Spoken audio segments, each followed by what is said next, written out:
ಕಲಿಯುಗ ಕ್ಲಾಸಸ್ಗೆ ಸ್ವಾಗತ. ಇವತ್ತು ನಿಮ್ಮ 3ನೇ ಚಾಪ್ಟರ್ನ 2ನೇ ಟಾಪಿಕ್ ನೋಡ್ತಾ ಇದ್ದೇವೆ. NCERT ಪ್ರಕಾರ ಹೋಗ್ತಿದ್ದೇವೆ ನಾವು. ಸೊ ಒಂದೊಂದು ಟಾಪಿಕ್ ಮೇಲೆ ಒಂದೊಂದು ಸಪರೇಟ್ ಆಗಿರೋ ವಿಡಿಯೋ ಮಾಡ್ಕೊತಾ ಹೋಗ್ತಾ ಇದ್ದೇನೆ, ಆಯ್ತಾ. NCERT ಪ್ರಕಾರ ಹೋಗ್ತಿದ್ದೇವೆ. NCERT ಪ್ರಕಾರ ನಿಮ್ಮ 3ನೇ ಚಾಪ್ಟರ್ನ 2ನೇ ಟಾಪಿಕ್ ಅಂದ್ರೆ ಸ್ಕೇಲಾರ್ಸ್ ಅಂಡ್ ವೆಕ್ಟರ್ಸ್ ಅನ್ನ ಈ ವಿಡಿಯೋದಲ್ಲಿ ನಾವು ನೋಡ್ತಾ ಇದ್ದೇವೆ, ಆಯ್ತಾ. ಅಲ್ಲಿ NCERT ನಲ್ಲಿ ಈ ಟಾಪಿಕ್ ಅಲ್ಲಿ ಏನೇನ್ ಕೊಟ್ಟಿದಾರೋ ಎಲ್ಲ ಪಾಯಿಂಟ್ಸ್ ಅನ್ನು ನಾವು ಇವತ್ತು ಕವರ್ ಮಾಡ್ತಾ ಇದ್ದೇವೆ, ಆಯ್ತಾ. ಈ ಫಿಸಿಕಲ್ ಕ್ವಾಂಟಿಟೀಸ್ ಎಲ್ಲ ಇದಾವಲ್ವಾ, ಅಂದ್ರೆ ಫಿಸಿಕಲ್ ಕ್ವಾಂಟಿಟೀಸ್ ಅಂದ್ರೆ ಯಾವ್ಯಾವ ಕ್ವಾಂಟಿಟಿಗಳನ್ನ ನಾವು ಅಳತೆ ಮಾಡ್ಲಿಕ್ಕೆ ಸಾಧ್ಯವೋ ಅವೆಲ್ಲ.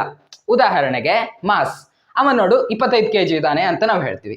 ಲೆಂತ್, ಅವ ನೋಡು 6 ಫೂಟ್ ಇದ್ದಾನೆ ಅಂತ ಹೇಳ್ತೀವಿ, ಹೌದಾ. ಲೆಂತ್ ಅನ್ನ ಮೆಜರ್ ಮಾಡ್ಬೋದು, ಮಾಸ್ ಅನ್ನ ಮೆಜರ್ ಮಾಡ್ಬೋದು, ಎಷ್ಟು ಫೋರ್ಸ್ ಆಗ್ತಾ ಇದ್ದಾನೆ ಆ ಫೋರ್ಸ್ ಅನ್ನ ಮೆಜರ್ ಮಾಡಬಹುದು, ಅಲ್ಲಿ ಆಗ್ತಾ ಇರುವ ಎಕ್ಸಲರೇಷನ್ ಅನ್ನ ಮೆಜರ್ ಮಾಡ್ಬೋದು. ಇವೆಲ್ಲವೂ ಫಿಸಿಕಲ್ ಕ್ವಾಂಟಿಟೀಸ್. ಅವನಿಗೆ ಇಷ್ಟ ರಾಶಿ ಪ್ರೀತಿ ಮಾಡ್ತಾನೆ, ಬೋಗಸ್. ಯಾಕಂದ್ರೆ ಪ್ರೀತಿಯನ್ನ ಲೆಕ್ಕ ಮಾಡೋದಕ್ಕೆ ಸಾಧ್ಯ ಇಲ್ಲ, ಇಷ್ಟು ಅಷ್ಟು ಅಂತ ಲೆಕ್ಕ ಮಾಡೋದಕ್ಕೆ ಸಾಧ್ಯ ಇಲ್ಲ. ದ್ವೇಷ, ಅಯ್ಯೋ ಸಿಕ್ಕಾಪಟ್ಟೆ ಮಾರೆ ಅವ ದ್ವೇಷ ಮಾಡ್ತಾ ಇಲ್ಲ, ಇದನ್ನೆಲ್ಲ ನಾವು ಲೆಕ್ಕ ಮಾಡೋದಕ್ಕೆ ಸಾಧ್ಯ ಇಲ್ಲ. ಯಾವನ್ನ ನಾವು ಲೆಕ್ಕ ಮಾಡ್ಬೋದೋ ಅವಷ್ಟು ಫಿಸಿಕಲ್ ಕ್ವಾಂಟಿಟೀಸ್, ಯಾವ್ದನ್ನ ಲೆಕ್ಕ ಮಾಡ್ಲಿಕ್ಕೆ ಸಾಧ್ಯ ಇಲ್ವೋ ಅವು ಫಿಸಿಕಲ್ ಕ್ವಾಂಟಿಟೀಸ್ ಅಲ್ಲ, ಆಯ್ತಾ. ಸೊ ಈ ಫಿಸಿಕಲ್ ಕ್ವಾಂಟಿಟೀಸ್ ಗಳಲ್ಲಿ 2 ಟೈಪ್. ಮೊದಲನೇದು ಸ್ಕೇಲಾರ್ಸ್, ಎರಡನೇದು ವೆಕ್ಟರ್ಸ್. ಈ 2 ಟೈಪ್ ಬರುತ್ತೆ. ಏನಪ್ಪ ಈ ಸ್ಕೇಲಾರ್ಸು, ಏನಪ್ಪ ಈ ವೆಕ್ಟರ್ಸು ಅಂದ್ರೆ ಎಕ್ಸಾಂಪಲ್ ಕೊಡ್ತೀನಿ. ಎಕ್ಸಾಂಪಲ್ ಕೊಟ್ಟ ತಕ್ಷಣ ನೀವು ಹೇಳ್ತೀರಾ ಅದೇನು ಅಂತ, ಆಯ್ತಾ. ಮೊದಲು ಸ್ಕೇಲಾರ್ಸಿಗೆ ಒಂದೆರಡು ಎಕ್ಸಾಂಪಲ್ ನೋಡೋಣ. ಮಾಸ್ ಸ್ಕೇಲಾರಿಗೆ ಎಕ್ಸಾಂಪಲ್, ಸ್ಪೀಡ್ ಸ್ಕೇಲಾರಿಗೆ ಎಕ್ಸಾಂಪಲ್, ಆಯ್ತಾ. ಅದೇ ರೀತಿ ಒಂದು ವೆಕ್ಟರ್ಸಿಗೆ ಒಂದೆರಡು ಎಕ್ಸಾಂಪಲ್ ನೋಡುವ. ಫೋರ್ಸ್ ವೆಕ್ಟರಿಗೆ ಎಕ್ಸಾಂಪಲ್, ಡಿಸ್ಪ್ಲೇಸ್ಮೆಂಟ್ ವೆಕ್ಟರಿಗೆ ಎಕ್ಸಾಂಪಲ್, ಓಕೆನಾ. ಸೊ ಈ ಎಕ್ಸಾಂಪಲ್ ನೋಡಿದ ತಕ್ಷಣ ನಿಮ್ಗೆ ಏನ್ ಅನ್ಸುತ್ತೆ? ನಾನು ಈ ಕಡೆ ಬರ್ದಿರೋ ಎಕ್ಸಾಂಪಲ್ ನೋಡಿ, ಈ ಕಡೆ ಬರ್ದಿರೋ ಎಕ್ಸಾಂಪಲ್ ನೋಡಿ, ನಿಮ್ಗೆ ಏನ್ ಅನ್ಸುತ್ತೆ?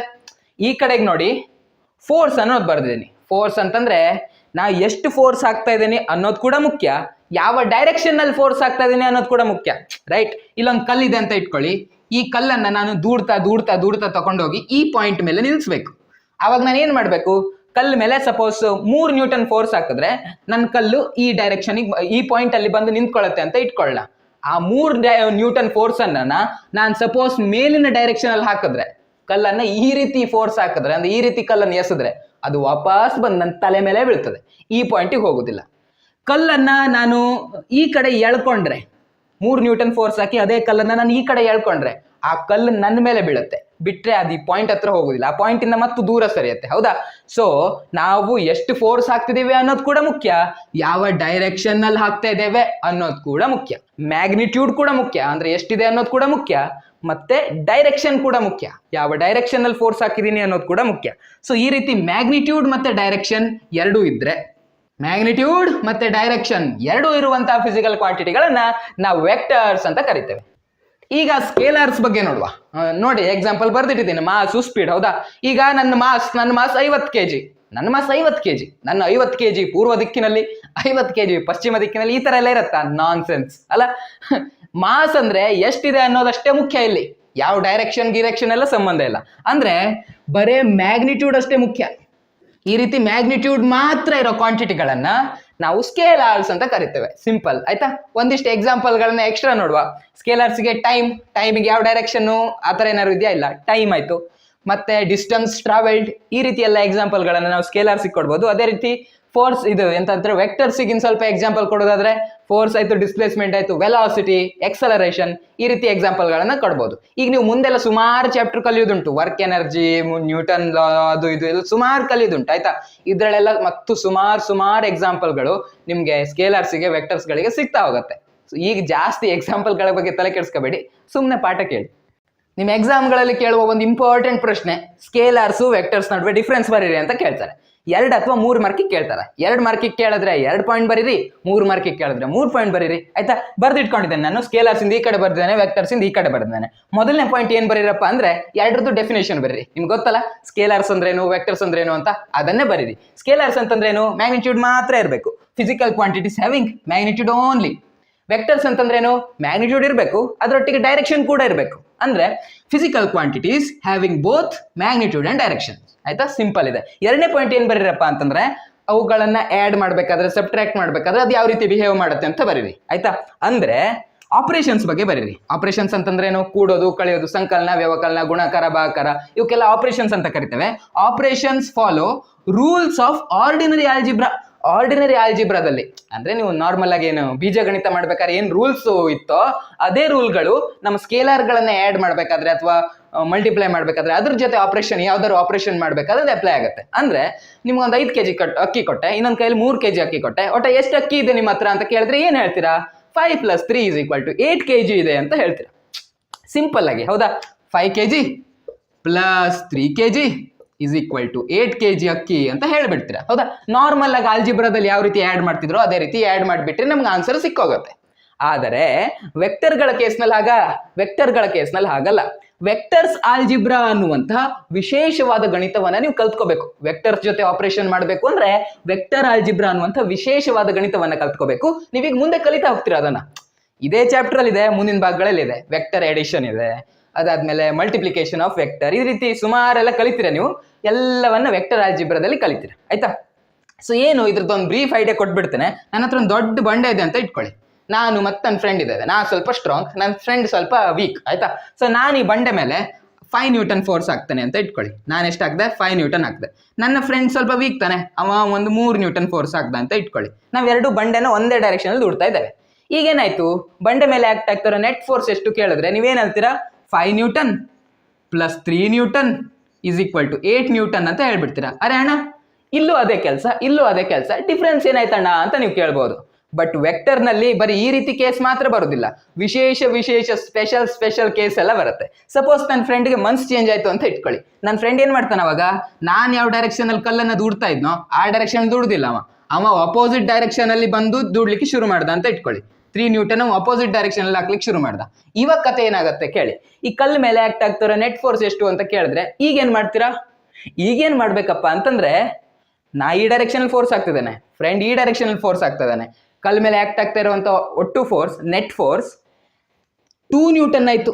ಅದು ಈ ಡೈರೆಕ್ಷನ್ ಅಲ್ಲಿ. ನನ್ನ ಫ್ರೆಂಡ್ ಪಾಪ 3 ನ್ಯೂಟನ್ ಫೋರ್ಸ್ ಈಗ ಹಾಕೊಂಡು ದೂಡ್ತಾ ಇದ್ರೆ ಕಲ್ಲು ಅವ್ನ ತಲೆ ಮೇಲಿಂದ ಹೋಗುತ್ತೆ, ಹೌದಾ? ಸೊ ಈ ರೀತಿ ಕೇಸ್ ಬರುತ್ತೆ. ಇವೆಲ್ಲ ಯಾಕೆ ಅನ್ನೋದನ್ನ ನಾವು ಮುಂದೆ ವೆಕ್ಟರ್ಸ್ ಆಲ್ಜಿಬ್ರಾದಲ್ಲಿ ನೋಡುವ, ಆಯ್ತಾ? ಸೊ ಮುಂದಿನ ನೆಕ್ಸ್ಟ್ ಪಾಯಿಂಟ್, ಎಕ್ಸಾಂಪಲ್ ಬರೀರಿ. ಏನ್ ಎಕ್ಸಾಂಪಲ್? ಸ್ಕೇಲರ್ಗೆ ಏನು ಎಕ್ಸಾಂಪಲ್? ಮಾಸು, ಟೈಮು, ಅಥವಾ ಇನ್ನು ಬರೆಯೋದಾದ್ರೆ ಡಿಸ್ಟೆನ್ಸ್ ಟ್ರಾವೆಲ್ಡ್, ಈ ರೀತಿ ಬರಿಬಹುದು, ಆಯ್ತಾ? ಸುಮಾರು ಎಕ್ಸಾಂಪಲ್. ಯಾವ್ಯಾವ್ದಕ್ಕೆಲ್ಲ ಡೈರೆಕ್ಷನ್ ಅನ್ನ ಹೇಳೋದು ಇಂಪಾರ್ಟೆಂಟ್ ಅಲ್ವೋ ಆ ಎಲ್ಲ ಎಕ್ಸಾಂಪಲ್ಗಳನ್ನು ನೀವು ಇಲ್ಲಿ ಬರಿಬಹುದು. ವೆಕ್ಟರ್ಸ್ಗೆ ಎಕ್ಸಾಂಪಲ್ ತಗೊಂಡ್ರೆ ಫೋರ್ಸ್, ಹೌದಾ? ಫೋರ್ಸ್ ಎಷ್ಟು ಹಾಕ್ತಿದ್ದೇವೆ ಅನ್ನೋದಷ್ಟೇ ಮುಖ್ಯ ಅಲ್ಲ, ಯಾವ ಡೈರೆಕ್ಷನ್ ಅಲ್ಲಿ ಆಗ್ತಿದ್ದೇವೆ ಅನ್ನೋದು ಸಹ ಮುಖ್ಯ. ಸೊ ಫೋರ್ಸು, ಎಕ್ಸಲರೇಷನ್ ಆಗ್ತಾ ಇದೆ ಅನ್ನೋದಷ್ಟೇ ಅಲ್ಲ, ಯಾವ ಡೈರೆಕ್ಷನ್ ಅಲ್ಲಿ ಆಗ್ತಾ ಇದೆ ಅನ್ನೋದು ಕೂಡ ಮುಖ್ಯ. ಸೊ ಫೋರ್ಸ್, ಎಕ್ಸಲರೇಷನ್, ಈ ರೀತಿಯ ಎಲ್ಲ ಕ್ವಾಂಟಿಟಿಗಳಿದಾವಲ್ಲ, ಅದಕ್ಕೆ ಎಕ್ಸಾಂಪಲ್ ನೀವು ಬರಿಬಹುದು. ಡಿಸ್ಪ್ಲೇಸ್ಮೆಂಟ್ ಬರಿಬಹುದು, ವೆಲಾಸಿಟಿ ಬರಿಬಹುದು, ಆಯ್ತಾ? ಒಂದು ಗೊತ್ತಿರುತ್ತಲ್ವಾ, ಮುಂದಿನ ಚಾಪ್ಟರ್ ನಾವು ಕಲಿತಾ ಹೋದಂಗೆ ನೀವು ಇನ್ನ ಇದಕ್ಕೊಂದು 100 ಎಕ್ಸಾಂಪಲ್ ನೋಡ್ತೀರಾ, ಆಯ್ತಾ? ಸೊ ಸದ್ಯಕ್ಕೆ ಇಷ್ಟು ಸಾಕು. ಇಷ್ಟು ಬರೆದು 3 ಮಾರ್ಕ್ ಪಕ್ಕ. ಮುಂದೆ ನೋಡುವ. ಈ ಪೊಸಿಷನ್ ವೆಕ್ಟರ್ ಅಂತಂದ್ರೇನು, ಡಿಸ್ಪ್ಲೇಸ್ಮೆಂಟ್ ವೆಕ್ಟರ್ ಅಂದ್ರೇನು ಅಂತ ನೋಡ್ಬಿಡುವ, ಆಯ್ತಾ? ಈಗ ನೋಡಿ, ಒಂದು ಗ್ರಾಫ್ ತಗೊಂಡಿದ್ದೇನೆ. ಇಲ್ಲಿ ಎಕ್ಸ್ ಆಕ್ಸಿಸ್ ಇದೆ, ಇಲ್ಲಿ ವೈ ಆಕ್ಸಿಸ್ ಇದೆ. ಸಪೋಸ್ ಇಲ್ಲೊಂದು ಪಾಯಿಂಟ್ ಇದೆ ಅಂತ ಇಟ್ಕೊಳ್ಳಿ. ಈ ಪಾಯಿಂಟಿಗೆ ನಾವು ಪಿ ಅಂತ ಕರೀವ, ಆಯ್ತಾ? ಈ ಪಾಯಿಂಟಿಗೆ ಪಿ ಅಂತ ಕರೀವ. ನೀವು ಒರಿಜಿನ್ ನಲ್ಲಿ ಕೂತ್ಕೊಂಡಿದ್ದೀರಾ ಅಂತ ಇಟ್ಕೊಳ್ಳಿ. ನೀವು ಒರಿಜಿನಲ್ ಅಲ್ಲಿ ಕೂತ್ಕೊಂಡಿದ್ದೀರಿ. ಈ ಪಿ ಪಾಯಿಂಟ್ ಉಂಟಲ್ಲ, ಈ ಪಾಯಿಂಟ್ ಎಲ್ಲಿದೆ ಅಂತ ಕೇಳಿದ್ರೆ ನೀವೇನ್ ಹೇಳ್ತೀರಾ? ನೀವು ಒರಿಜಿನಲ್ ಇದ್ದೀರಾ ತಾನೆ? ಸೊ ಪಿ ಪಾಯಿಂಟ್ ಎಲ್ಲಿದೆ ಅಂತ ಹೇಳ್ತೀರಾ? ಓ, ಇಲ್ಲಿದೆ ಅಂತ ಹೇಳೋದಿಲ್ವಾ? ಸೊ ಈ ರೀತಿ ಪಿ ಯಾವ್ದಾದ್ರು ಒಂದು ಪಾಯಿಂಟ್ ನ ಪೊಸಿಷನ್ ಅನ್ನ ಒರಿಜಿನ್ ನಿಂದ ತೋರಿಸುವಂತಹ ವೆಕ್ಟರ್ಗೆ ನಾವು ಪೊಸಿಷನ್ ವೆಕ್ಟರ್ ಅಂತ ಕರಿತೇವೆ. ನಮ್ಮ ಈ ಕೇಸ್ ನಲ್ಲಿ ಪಿ ಪಾಯಿಂಟ್ ಅನ್ನ ತೋರಿಸುವಂತಹ ಪೊಸಿಷನ್ ವೆಕ್ಟರ್ ಯಾವುದು? ಪಿ ಪಾಯಿಂಟ್ ಅನ್ನ ತೋರಿಸುವಂತಹ ಪೊಸಿಷನ್ ವೆಕ್ಟರ್ ಇದು ತಾನೆ, ಈ ವೆಕ್ಟರ್. ಈ ವೆಕ್ಟರ್ ನಾವೇನಂತ ಕರಿಬಹುದು? OP ವೆಕ್ಟರ್ ಅಂತ ಕರಿಬಹುದು. OP ಅಂತ ಬರೆದು ಅದು ವೆಕ್ಟರ್ ಅಂತ ಸೂಚಿಸುವುದಕ್ಕೋಸ್ಕರ ಅದ್ರ ಮೇಲೆ ತಲೆ ಮೇಲೆ ಒಂದು ಬಾಣ ಹಾಕುದು, ಆಯ್ತಾ? ಸೊ ಸಪೋಸ್ ಇಲ್ಲೊಂದು ಪಾಯಿಂಟ್ ಇತ್ತು, ಕ್ಯೂ ವೆಕ್ಟರ್ ಇತ್ತು ಅಂತ, ಕ್ಯೂ ಪಾಯಿಂಟ್ ಇತ್ತು ಅಂತ ಇಟ್ಕೊಳ್ಳಿ. ಈ ಪಾಯಿಂಟ್ ಹೆಸರು ಕ್ಯೂ. ನೀವು ಒರಿಜಿನಲ್ ಕೂತ್ಕೊಂಡಿದ್ದೀರಾ. ಕ್ಯೂ ಎಲ್ಲಿದೆಯಪ್ಪ ಕೇಳಿದ್ರೆ ನೀವೇನಂತೀರಾ? ಓ, ಇಲ್ಲಿದೆ ಅಂತ ಕ್ಯೂ ಪಾಯಿಂಟ್ ಅನ್ನು ಸೂಚಿಸ್ತೀರಾ, ಹೌದಾ? ಸೊ ಈಗ ಕ್ಯೂ ಪಾಯಿಂಟ್ ಅನ್ನ ಸೂಚಿಸುವಂತ ಪೊಸಿಷನ್ ವೆಕ್ಟರ್ ಯಾವುದು? OQ, right? OQ. OP ಅನ್ನುವಂಥದ್ದು ಪಿ ಪೊಸಿಷನ್ ಅನ್ನ ಸೂಚಿಸುತ್ತೆ. OQ ಅನ್ನುವಂಥದ್ದು ಕ್ಯೂ ಪಾಯಿಂಟ್ ನ ಪೊಸಿಷನ್ ಅನ್ನ ಸೂಚಿಸುತ್ತೆ. ಇದು ಸಿಂಪಲ್. ಪೊಸಿಷನ್ ಅನ್ನು ತೋರಿಸುವಂತ ವೆಕ್ಟರ್ಗೆ ಪೊಸಿಷನ್ ವೆಕ್ಟರ್ಸ್ ಅಂತ ಕರೆಯುವುದು, ಅಷ್ಟೇ. ಈಗ ಡಿಸ್ಪ್ಲೇಸ್ಮೆಂಟ್ ವೆಕ್ಟರ್ ನೋಡುವ, ಆಯ್ತಾ? ಈಗ ಸಪೋಸ್ ನಾನು ಪಿ ಪಾಯಿಂಟ್ ನಲ್ಲಿ ಇದ್ದೇನೆ ಅಂತ ಇಟ್ಕೊಳ್ಳಿ. ಈಗ ನಾನು ಪಿ ಪಾಯಿಂಟ್ ಅಲ್ಲಿ ಇದ್ದೇನೆ. ನಾನು ಊರೆಲ್ಲ ತಿರ್ಗಾಡ್ಕೊಂಡು ಕ್ಯೂ ಪಾಯಿಂಟಿಗೆ ಬಂದೆ, ಆಯ್ತಾ? ಇದು ನಮ್ಮ ಊರು, ಕ್ಯೂ ಅನ್ನೋದು ಮತ್ತೊಬ್ಬ ಊರು, ನನ್ನ ಫ್ರೆಂಡಿನ ಊರು ಅಂತ ಇಟ್ಕೊಳ್ಳಿ. ಇಡೀ ಊರೆಲ್ಲ ತಿರ್ಗಾಡ್ಕೊಂಡು ನಾ ಈ ಊರಿಗೆ ಬಂದೆ ಅಂತ ಇಟ್ಕೊಳ್ಳಿ. ನನ್ನ ಡಿಸ್ಪ್ಲೇಸ್ಮೆಂಟ್ ಏನು ಅಂತ ಕೇಳಿದ್ರೆ ನೀವೇನ್ ಹೇಳ್ತೀರಾ? ಪಿ ನಿಂದ ಕ್ಯೂಗೆ ನನ್ನ ಡಿಸ್ಪ್ಲೇಸ್ಮೆಂಟ್ ಆಯ್ತು, ಹೌದಾ? ಈ ರೀತಿ ಡಿಸ್ಪ್ಲೇಸ್ಮೆಂಟ್ ಅನ್ನ ಸೂಚಿಸುವಂತ ವೆಕ್ಟರ್ಗೆ ನಾವು ಡಿಸ್ಪ್ಲೇಸ್ಮೆಂಟ್ ವೆಕ್ಟರ್ ಅಂತೀವಿ. ನನ್ನ ಡಿಸ್ಪ್ಲೇಸ್ಮೆಂಟ್ ಎಲ್ಲಾಯ್ತು? ಪಿ ನಿಂದ ಕ್ಯೂಗಾಯ್ತು, ಹೌದಾ? ಇದು ನನ್ನ ಡಿಸ್ಪ್ಲೇಸ್ಮೆಂಟ್ ತಾನೆ. ಸೊ ಈ ವೆಕ್ಟರ್ಗೆ ನಾವು ಡಿಸ್ಪ್ಲೇಸ್ಮೆಂಟ್ ವೆಕ್ಟರ್ ಅಂತೀವಿ. ನಮ್ಮ ಈ ಕೇಸ್ನಲ್ಲಿ ಡಿಸ್ಪ್ಲೇಸ್ಮೆಂಟ್ ವೆಕ್ಟರ್ ಯಾವುದು? ಪಿ ಕ್ಯೂ ವೆಕ್ಟರ್, ಹೌದಾ? ಪಿ ಕ್ಯೂ ವೆಕ್ಟರ್ ನಮಗೆ ಡಿಸ್ಪ್ಲೇಸ್ಮೆಂಟ್ ವೆಕ್ಟರ್. ನಿಮ್ಮ next topic equality of vectors. ಎರಡು ವೆಕ್ಟರ್ ಕೊಟ್ಟಿದ್ದಾರೆ, ಆ ಎರಡು ವೆಕ್ಟರ್ಗಳು ಈಕ್ವಲ್ ಹೌದಾ ಅಲ್ವಾ ಅಂತ ಹೇಳ್ಬೇಕು. ಎರಡು ವೆಕ್ಟರ್ಗಳು ಸಮವಾಗಿದೆಯಾ ಸಮವಾಗಿಲ್ವಾ ಅಂತ ಹೇಳ್ಬೇಕು ಅಂದ್ರೆ ನಾವು ಎರಡು ಕಂಡೀಷನ್ ಅನ್ನ ನೋಡ್ಬೇಕು. ಏನಂದ್ರೆ ಆ ಎರಡು ವೆಕ್ಟರ್ಗಳ ಮ್ಯಾಗ್ನಿಟ್ಯೂಡ್ ಈಕ್ವಲ್ ಇರಬೇಕು, ಮತ್ತೆ ಎರಡು ವೆಕ್ಟರ್ಗಳು ಒಂದೇ ಡೈರೆಕ್ಷನ್ ನಲ್ಲಿ ಇರಬೇಕು. ಆಯ್ತಾ? ಇಲ್ಲಿ 3 ಎಕ್ಸಾಂಪಲ್ ಕೊಟ್ಟಿದ್ದೇನೆ, ಅದನ್ನ ನೋಡಿದ ತಕ್ಷಣ ನಮ್ಗೆ ಅರ್ಥ ಆಗೋಗುತ್ತೆ. ಇಲ್ಲಿ ನೋಡಿ, ವೆಕ್ಟರ್ ಎ ಮತ್ತೆ ವೆಕ್ಟರ್ ಬಿ ಇದೆ, ಎರಡೂ ಸೇಮ್ ಮ್ಯಾಗ್ನಿಟ್ಯೂಡ್ ಇದೆ, ಅಷ್ಟೇ ಉದ್ದ ಇದೆ, ಮತ್ತೆ ಎರಡರ ಡೈರೆಕ್ಷನ್ ಕೂಡ ಸೇಮ್ ಇದೆ, ಹೌದಾ? ಇದ್ರ ಡೈರೆಕ್ಷನ್ ಇದಿದೆ, ಇದ್ರ ಡೈರೆಕ್ಷನ್ ಹಿಂಗೆ ಇದೆ. ಸೊ ಎರಡರದ್ದು ಡೈರೆಕ್ಷನ್ ಸೇಮ್, ಅದರ ಮ್ಯಾಗ್ನಿಟ್ಯೂಡ್ ಕೂಡ ಸೇಮ್ ಆಗಿರೋದ್ರಿಂದ ಎ ಮತ್ತೆ ಬಿ ವೆಕ್ಟರ್ಗಳು ಈಕ್ವಲ್ ಅಂತ ನಾವು ಹೇಳ್ಬೋದು.